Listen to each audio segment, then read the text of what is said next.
Philadelphia's Week 18 plans are already in motion, but some last-minute news from the other three teams that matter this weekend could not have been better for the Birds.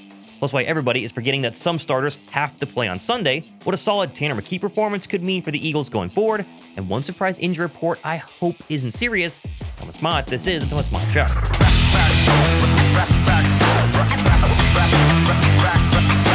While the Philadelphia media's eyes this week are all on Tanner McKee, everybody else in the city of brotherly love have their eyes on four places at once, as key injury news in Chicago, Detroit, and maybe most importantly Washington keeps bouncing in the Eagles' favor. Although a new injury for Jalen Carter hopefully is not as big of a deal as I'm currently thinking. First though, the winner of this bad boy, the Jordan Spector Art Nick Foles piece, is announced at the end of today's video, so watch until the end to go ahead and see if you want. Plus, because it's a new year, feeling a little generous here, I'm going to pick another winner to win a second one of these bad boys if this video right here gets to 75,000 views, so make sure to enter by dropping a like, and why don't you comment down below your score prediction for Sunday? That's how you secure your entry. Now, of course, first things first. Injuries for the four teams, emphasis there, that matter for Philadelphia on Sunday, starting with the game that controls really the Eagles' whole fate between the Bears and Lions at the same time on Sunday afternoon. And actually, it's looking like pretty good news for Philadelphia so far. First off, Amon-Ra St.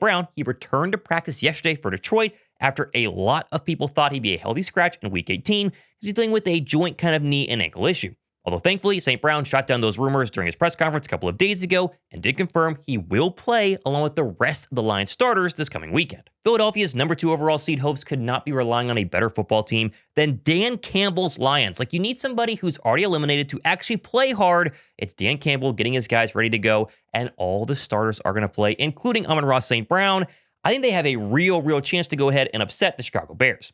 And likewise, speaking of those Bears, they are not expected to get wide receiver Rome Odunze back this week and could be without one of their starting tackles as well.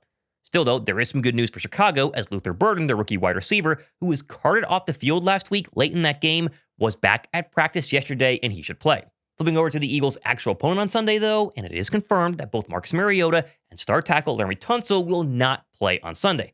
Meaning Philadelphia's backups must simply beat Josh Johnson, Commander team looking for a higher draft pick in order to keep those all-important number 2 seed hopes alive.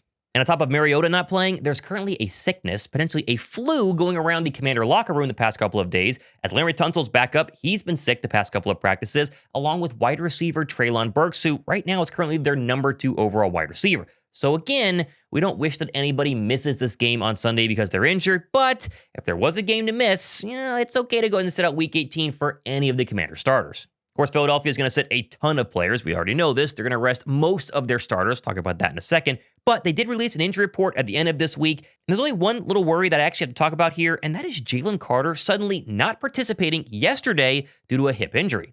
Now, of course, there were plenty of other Eagles who were DNPs alongside Jalen Carter on the injury report. Someone like Jalen Phillips popping up here, we know is not a big deal because he was not going to play either. However, the fact that Carter's injury is a hip and not the shoulders we've been concerned about the entire season, it makes me a little bit concerned here for next week. He's obviously going to play, but this is a storyline to watch going into really the following Monday, the Tuesday, and the Wednesday first practice, just to make sure that this hip is nothing serious. Oh, and finally, Marcus Epps, he somehow suffered a concussion during Thursday's practice. Don't know how that happened, but officially did enter concussion protocol. I personally would not have played him anyway on Sunday. This all but confirms he is not going to be out there either way. There is, however, one final bit of injury news this week that everyone's not talking about, and I understand why, but it is a massive bit of news for the Birds, especially as they look to hopefully have a long playoff run as either the 2 or the 3 seed. This is going to be the first season Jalen Hurts, Philadelphia's QB1, will ever enter the playoffs without some sort of lingering injury. I have had some things that I've battled and, have kind of kept me out in those times.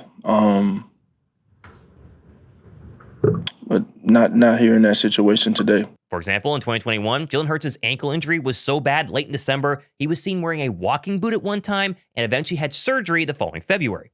Then, of course, in 2022, the infamous shoulder injury that happened in the Chicago Bear game, he was definitely limited despite playing well the following postseason. And then, of course, in 2023, we forget about this, Jalen Hurts sprained a finger on his throwing hand in that Week 18 meaningless matchup versus the New York Giants, and then suffered a concussion in Washington during his final game of the 2024 regular season. And then I guess an added bonus here, this past playoff run, he did suffer a pretty significant knee injury in that Rams divisional playoff game. There was a lot of kind of cloudy confusion on if he had surgery this past offseason or not, but he was definitely hurt before the playoffs with the concussion and then in the playoffs in that divisional round. And while, of course, Jalen Hurts was injured in 2023 and 2024, he still balled out. So how big of a deal is it actually?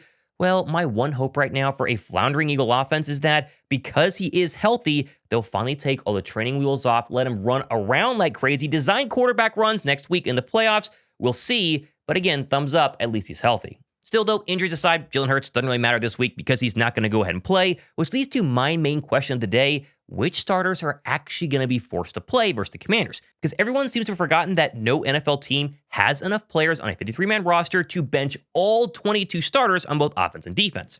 Plus, there's some talk amongst Eagle fans about the possibility of playing someone like, say, Devontae Smith for a quarter on Sunday to try to get him those 40 or so yards he needs to secure yet another 1,000-yard season on his resume. I personally don't think that's likely because they're worried about injuries. You don't want Smitty to go ahead and get hurt. But as somebody who wanted to play the starters, you guys watched my show the past couple of days, I've wanted the starters to play to win the game and secure the number 2 overall seed. I would not hate the idea of playing Devontae Smith for a quarter or even a half, get him the yards, and maybe get a lead with him out there as well in order to go ahead and make sure you win this football game. Again, it's unlikely, but they have to play some starters, and maybe Smitty could be one of those guys. But alas, my guess is, as I said, Smitty won't go, and instead, your following lineup on offense will be as follows. Tanner McKee, obviously starting quarterback, more on him in a second, with the running backs being a combination of Tank Bigsby, Will Shipley, and also A.J. Dillon. I'm hoping for very little Tank Bigsby, though, because 1, they have Will Shipley, 2, they need Tank for the postseason run, they actually want to use him, and 3, we forget A.J. Dillon, he's been a healthy scratch, but he's technically still on the roster. Just run A.J. Dillon and Will Shipley, and that should be good enough. Likewise, I'm also expecting big things from Jahan Dotson, Darius Cooper, and probably Terrace Marshall Jr. at wide receiver. Because the last time, for instance, Tanner McKee started a game in Week 18, Jahan Dotson was the number 1 receiver for the Birds and had 7 catches for 94 yards.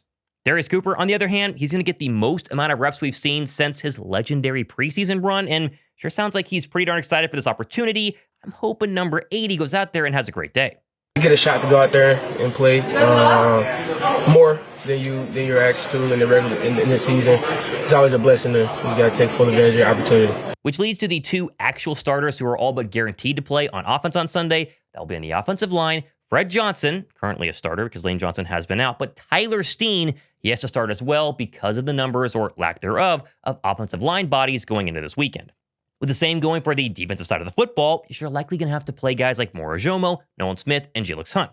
Again, not enough bodies on the defensive line. They're not going to play a ton, but you probably have to see them out there because Tyler Robinson, for example, he can't play every single defensive snap. Keep in mind, though, the Birds defensive unit as a whole is pretty darn strong, and I definitely think can ball out versus a guy like Josh Johnson.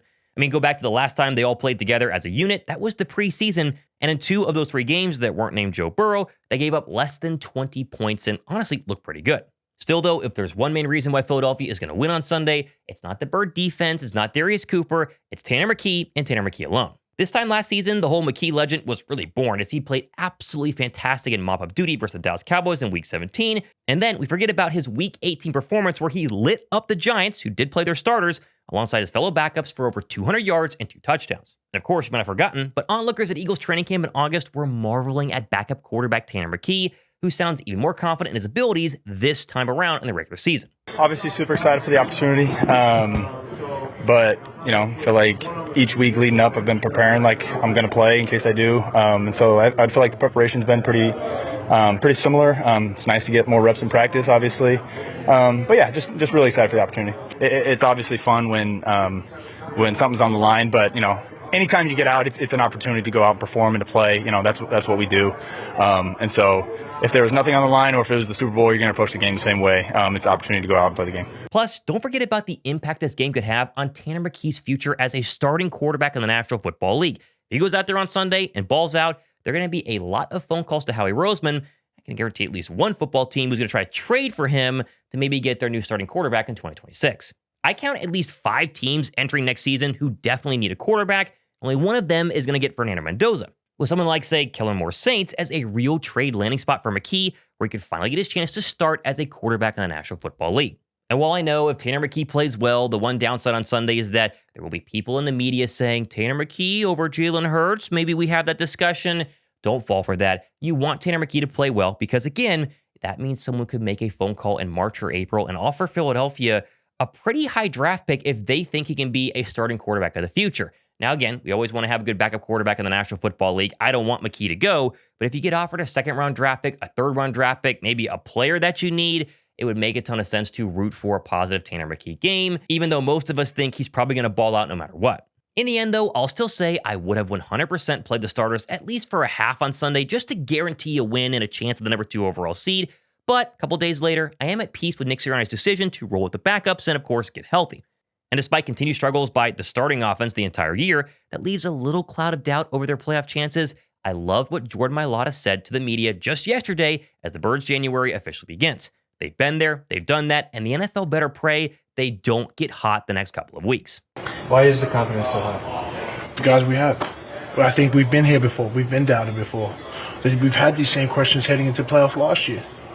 And so, like, for us, it's just we welcome that challenge. It's not like we're just pushing it under the carpet. We're doing everything we can to get this run game going, to get this play action game going, to help give our defense a rest. But we've been here before. We've been doubted. And every time we've proven them wrong. So that's why I have confidence. Now, of course, let me be the last person to wish you guys a happy new year, but first person to say there's plenty more stuff happening the next couple of days and weeks, including our Sunday live stream. Come hang out Week 18. Watch the Eagles, watch the Bears and Lions. We'll see what happens for Philadelphia in terms of their playoff seeding and their playoff lives, and maybe give away a second Jordan Spector art piece because it's time to give away this one. The winner was selected randomly from my previous 2 videos. Subscriber dropped a like, commented correctly, and that was T Brown 247. So T Brown, go below my description box, send me an email, prove it's you, give me the address, I'll send this bad boy out, and of course, maybe hopefully I can send out another one based on how many views today's videos get. So, plenty more stuff happening. As I mentioned, I'm Thomas Mott. In 2026, this has been the Thomas Mott Show.